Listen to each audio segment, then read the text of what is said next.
welcome to another episode of Jazzology presented by Savage Content. Hope everyone had a wonderful Thanksgiving. I'm your host, Willard Jenkins. We're here alternating Fridays, giving two jazz fans the opportunity to compete against each other for a chance to win $100. Each contestant will be asked a question worth 2 points. If they're unable to answer correctly, their opponent will have the chance to steal the question for 1 point. We'll ask 10 questions, and at the end of the 10 questions, the person with the lowest score will get a bonus question for the opportunity to tie the score. If they're successful, the game will go to sudden death.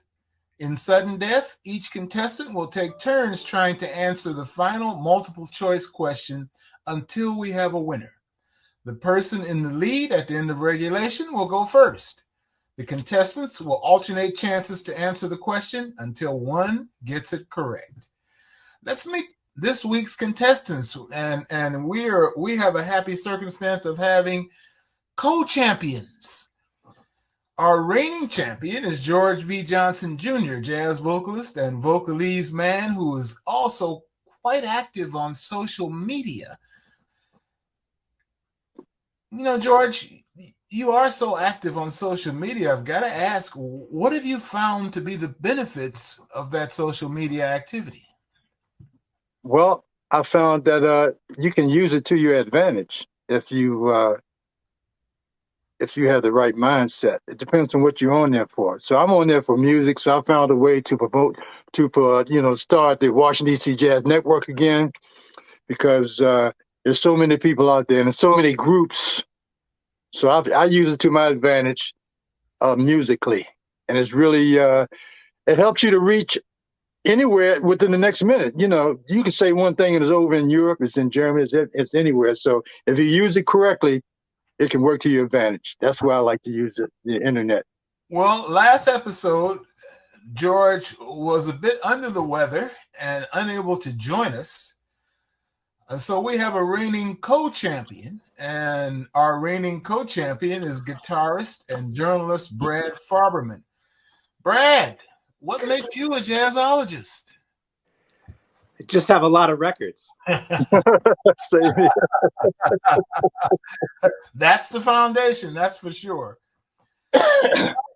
Now let's get to today's jazzology questions. And as our reigning champion, George V. Johnson Jr. goes first. You ready, George? Yes, I am. All right. George, bassist Lucas Curtis and his brother, pianist Zakai Curtis, who are from Hartford, Connecticut, first studied music where? Was it A, Berklee College of Music, B, Manhattan School of Music, C, the New School, D, the Artists Collective, or E, the New England Conservatory? Yeah. I think I might take a wild guess on that one. Can you repeat that question again? Yep. Bassist Lucas Curtis and his brother Zakai Curtis, who are from Hartford, Connecticut, first studied music where? Was it Berklee College of Music, Manhattan School of Music, the New School, the Artists Collective, or New England Conservatory? I'm going to have to take a guess on that one. I'm going to take a complete guess on that. It's going to have to be a lucky, lucky guess. Eeny, meeny, miny, mo. Okay, I'm going to say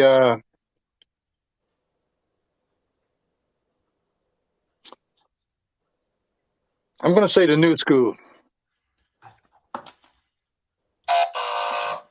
That is incorrect.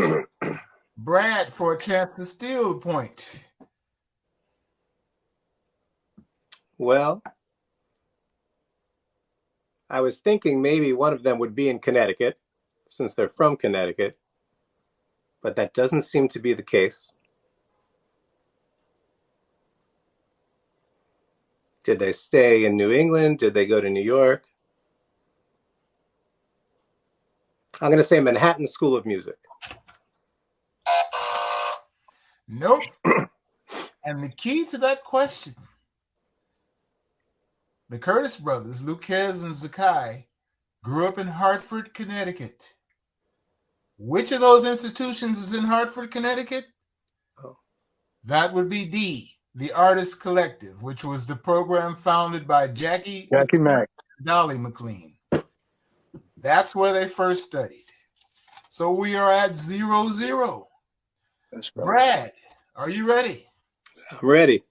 The late great trombonist J.J. Johnson makes a rather surprising appearance with one of Miles Davis' 1980s or late period electric bands on the latest multi-disc set of unreleased Miles music on the so-called bootleg series.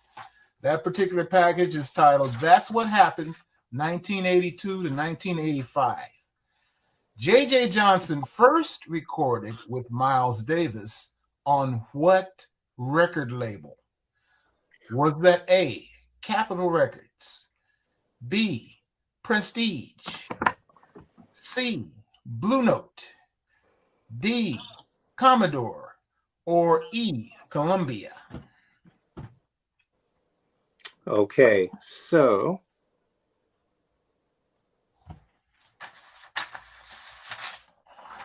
Miles, I feel like he wasn't on Columbia until a little bit later. I don't think it's Blue Note. I'm going to guess Prestige. That is incorrect. And I'll repeat the question for George.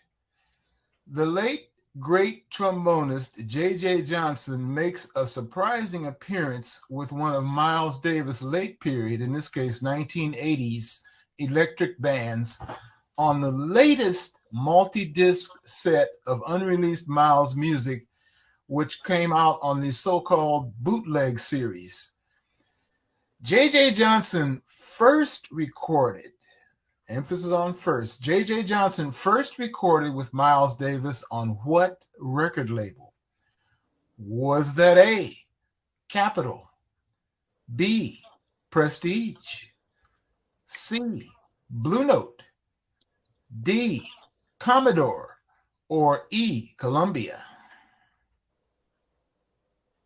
Wow. So we ruled out Prestige, right? Yes. Okay.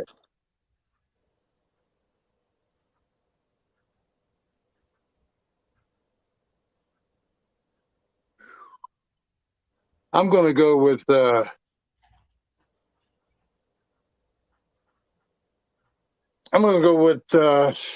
Capitol. A.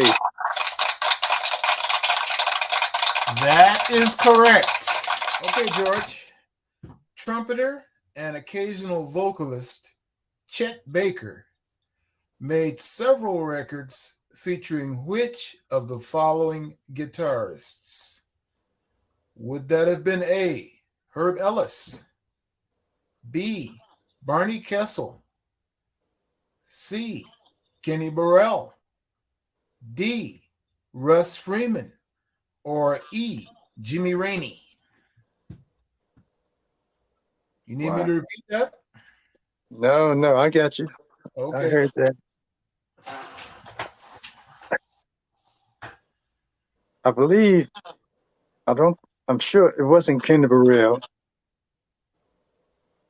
I'm going to go with, wow,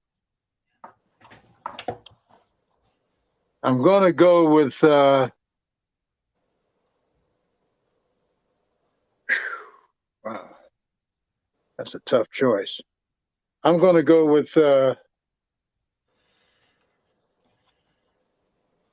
Barney Kessel. That is incorrect. Brad with a chance to steal the question. Trumpeter and occasional vocalist Chet Baker made several records featuring which of the following guitarists? Would that have been A, Herb Ellis? We've ruled out B, Barney Kessel. Or C, Kenny Burrell? Or D, Russ Freeman? Or E, Jimmy Rainey? This is a tough one. Man, I'm not an expert on any of these guitarists.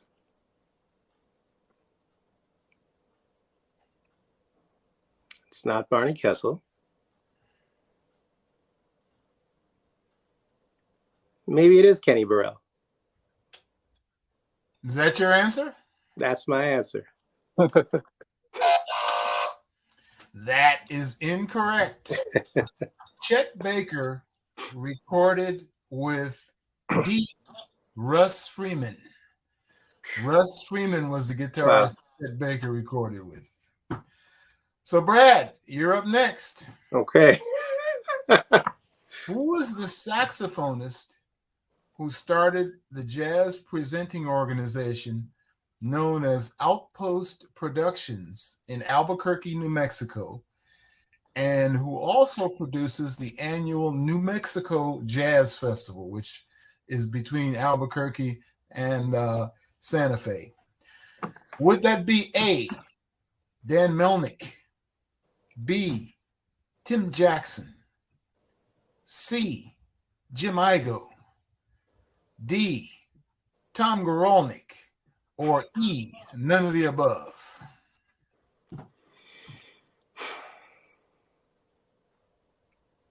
So you guys are co-champions, so we got to come hard with you guys, you know? Okay, come on.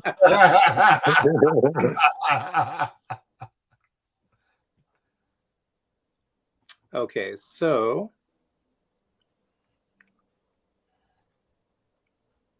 I'm thinking some of these people. Is Jim Igo a publicist? Yes, he is. Okay. Tom Gorolnik. I feel like he might also be. I'm not sure. I'm going to guess Tim Jackson. Tim Jackson? That is incorrect. And George will now have an opportunity to steal a point. And George, I know you recorded. I know. Oh, yes. Yeah. So, George, who is the saxophone player who started the jazz presenting organization known as Outpost Productions in Albuquerque, New Mexico? And the same person also produces the annual New Mexico Jazz Festival, which alternates between Albuquerque and Santa Fe. Is that A, Danny Melnick? Tim Jackson has been ruled out. Tim Jackson, by the way, the producer of the Monterey Jazz Festival. C, Jim Igo. D, Tom Gorolnik. Or E, none of the above? Well,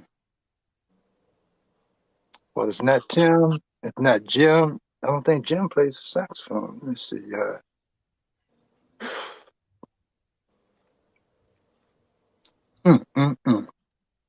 I've been to a couple of those things too, but it just slips my mind. I think I must be getting something on my mind. Okay, I'm going to say. I want to say none of the above. I want to say, let's say Dan. Dan Melnick? Yes. That is incorrect as well. The producer of the New Mexico Jazz Festival, who started Outpost Productions in Albuquerque, New Mexico, who is a saxophonist, is Tom Gorolnik. And in fact, his brother, Peter Gorolnik, is a very top shelf author who wrote, amongst other books, the Sam Cooke biography. I got it right up there. So, George. Found it at the thrift store. You're up next, George. Mm-hmm. The great arranger and composer, NEA jazz master Gil Evans, that's Gil Evans, not Bill, but Gil Evans, once collaborated in a jazz festival concert with which of the following pop, rock, or R&B artists? Would that have been A, Stevie Wonder, B, Derek Trucks, C, Sting, D, Luther Vandross, or E, Layla Hathaway? Gil Evans. Wow. Yes. Gil Evans. I'm going to eliminate Layla. She's too young. I don't think Sting. You said, repeat the question again, please. Gil Evans once collaborated in a jazz festival concert performance with which of the following pop, rock, or R&B artists? Would that be A, Stevie Wonder, B, Derek Trucks, C, Sting, D, Luther Vandross, or E, Layla Hathaway? Let's go with Stevie Wonder. Brad with an opportunity to steal the question. No, it was not Stevie Wonder. Gil Evans once collaborated in a jazz festival concert performance with which of the following pop, rock, or R&B artists? What is it? A, Stevie Wonder. That has been ruled out. B, Derek Trucks. C, Sting.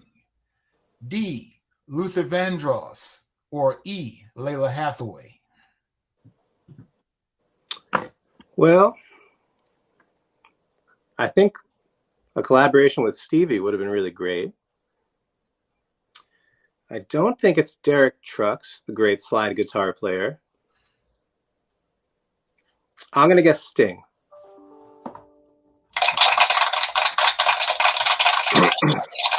You are absolutely correct. Gil Evans once collaborated with Sting for a concert performance at Umbria Jazz. And I had the great pleasure of being in the audience for that. Was Cool. Marcellus in the band? Was Branford in that band? Was Branford in? Yes, Branford was in the band. Mm-hmm. Jazzology is brought to you by Savage Content, an exciting new purveyor of quality music programming. From podcasts to live performances and interviews, Savage Content offers an eclectic mix of curated entertainment programming for all music lovers. Be sure to follow Savage Content on social media to hear about our latest releases. If you'd like to be a contestant on Jazzology, click the link in the description below and fill out the form. And check out the store on savagecontent.com to get your official Jazzology merchandise. And now it's time to ask our contestants our favorite question. Savage Content has hosted thus far 2 video essay contests asking contestants how they fell in love with jazz. So for each episode of Jazzology, we like to pose that question to our contestants. And we'll ask Brad, how did you fall in love with jazz? I think that I mentioned him last time, but I'm going to say Herbie Hancock again. And just discovering the Headhunters album as a teenager, led me down a path to everyone else. And so that was a nice start. Good pathway. George, Mm-hmm. you've answered this question a number of times, so we'll pose it a different way to you. What's the essential importance of experiencing live jazz? Repeat it again. What is the importance of experiencing live jazz? Well, experiencing live jazz, you get to see musicians communicating on stage. You get to experience. You get to see musicians communicating and speaking their voice on their instruments and improvising. So that's a great feeling. It's a really great feeling. It's like being in church to me. It's real spiritual. I get chills when I hear music, and it makes me feel good. All righty. Well, we're ready for our final round of questions, and we'll start with Brad. Brad, in the early 1990s, saxophonist Joshua Redman made a recording date as a sideman titled Youngblood with which of the following great drummers? Would that have been A, Roy Haynes, B, Billy Higgins, C, Ed Blackwell, D, Elvin Jones, or E, Billy Hart?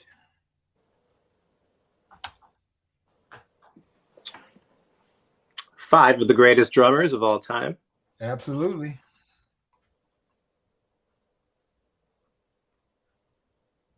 A lot of connections that you could make here. Higgins and Blackwell both played with Ornette, and Josh's father played with Ornette. Yep. But something wants me to say Roy Haynes. Roy Haynes? Yeah. That is incorrect. George with a chance to steal the question. And the question is, in the early 1990s, saxophonist Joshua Redman, the son of Dewey Redman, made a recording date as a sideman, and recording was titled Youngblood. He made that recording with which of the following great drummers? We've ruled out A, Roy Haynes. So would it have been B, Billy Higgins, C, Ed Blackwell, D, Elvin Jones, or E, Billy Hart? Okay. I am going to say Elvin Jones.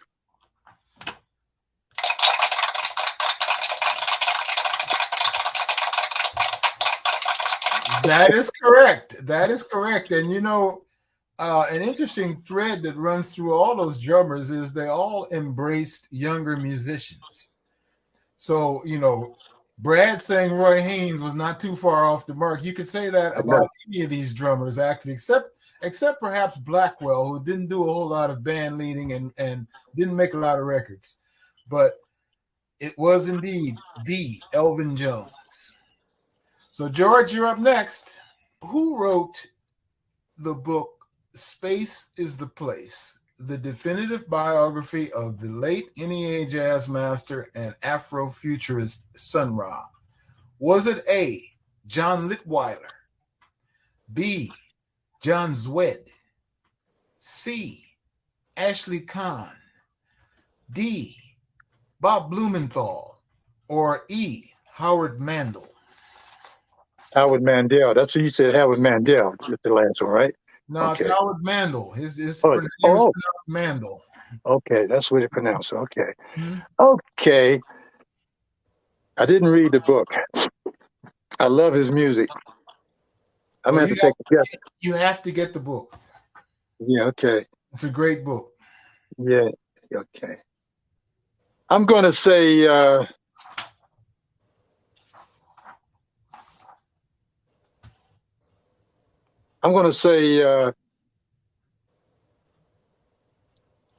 Howard Mandel. That is incorrect. And Brad with an opportunity to steal the point. Brad, who wrote the book Space is the Place, the definitive biography of the late NEA jazz master and Afrofuturist Sun Ra? Was that A, John Litweiler, B, John Zwed, C, Ashley Kahn, D. Bob Blumenthal, and E. Howard Mandel has been eliminated. The great Sun Ra. These are all great writers. But I do have this book. Come on with it. And it's by John Zwed. Yes, indeed. Space is the Place was written by Columbia University professor John Zwed, and Brad steals the point. So, Brad, you're up next. Okay. Brad, name the multi-instrumentalist famous for transcribing John Coltrane solos. Was that A, Yusef Lateef, B, Andrew White, C, Rahsaan Roland Kirk, D, Eric Dolphy, or E, Eddie Harris? Wow. Yeah. So these are some of the greatest multi-instrumentalists, all horn players. Dolphy on alto and flute, Yusef Lateef on sax and flute, and many other things, oboe. But what's interesting here is, I believe the answer is Andrew White, and saxophonist, but also played bass with Stevie Wonder. And with Weather Report. Wow. And you are correct. Washington, D.C. and Howard University's own Andrew White, who was famous for transcribing John Coltrane solos. Our personal friend. Yes. George, up next. NEA Jazz Master saxophonist Charles Lloyd worked as a sideman with which bands? Was it A, B.B. King, B, Howlin' Wolf, C, Bobby Blue Bland, D, the Beach Boys, or E, all of the above?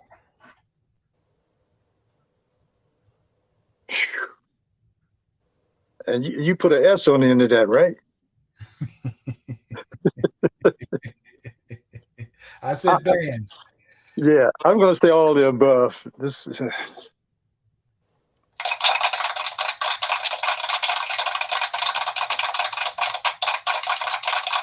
That is correct. And I did say bands, so I wasn't giving anything away, but yes, Charles Lloyd, NEA Jazz Master Charles Lloyd worked with B.B. King, Howlin' Wolf, Bobby Blue Bland, the Beach Boys, all of the above. Charles Lloyd worked with them. We're tied going into our final question before we perhaps enter the bonus round. Brad, which of the following jazz singers is a native of Detroit, Michigan? Is it A, Dee Dee Bridgewater, B, Renee Marie, C, Patricia Barber, D, Diane Reeves, or E, Catherine Russell? Great question. Not an expert on these singers. I'm going to guess Diane Reeves. That is correct. Diane Reeves is indeed a native of Detroit, Michigan. And Brad has leaped ahead, George. Okay. So you get the first bonus question. George, which of the following arrangers worked with vocalist Cecile McLaurin Salvant to realize her opus titled Ogress that was performed just this past Saturday at the Kennedy Center?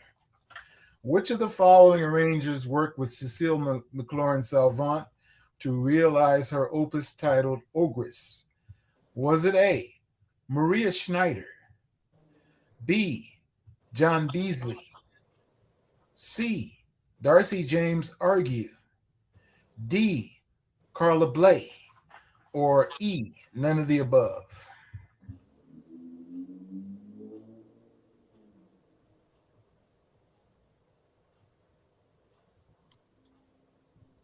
I see the wheels are turning.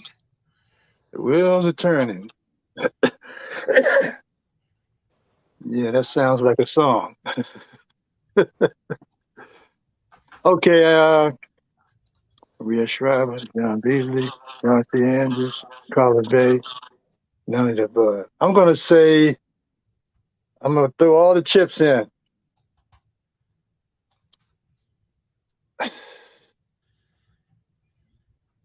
None of the above.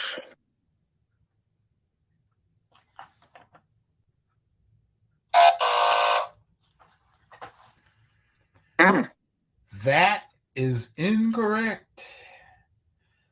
The correct answer to that question, in terms of which of those arrangers worked with Cecile McLaurin-Salvant to realize her opus, The Ogress, which in fact was performed just this past Saturday at the Kennedy Center. The correct answer is C, Darcy James Argue. So, you know what that means. That means that Brad Farberman is our reigning and continuing champion. Way to go, Brad. Congratulations, Brad. Congratulations. And we encourage each and every one of you to try your hand and play Jazzology. We're particularly encouraging more women. We need some women to play this game, to compete on Jazzology. And if anyone watching would like to become a contestant on Jazzology, click the link on this link below and simply fill out the form. You must be 18 years of age or older, and be sure to follow us on social media at Savage Content to get all the latest news and updates. Thanks so much to both Brad Farberman and George V. Johnson Jr., and to everyone who joined us today. Remember, you can check out every other Friday at 2:30 p.m. another episode of Jazzology. And if you missed the show live, you can find the archive on the Savage Content YouTube channel. Thanks so much. Have a great weekend. Thank you very much.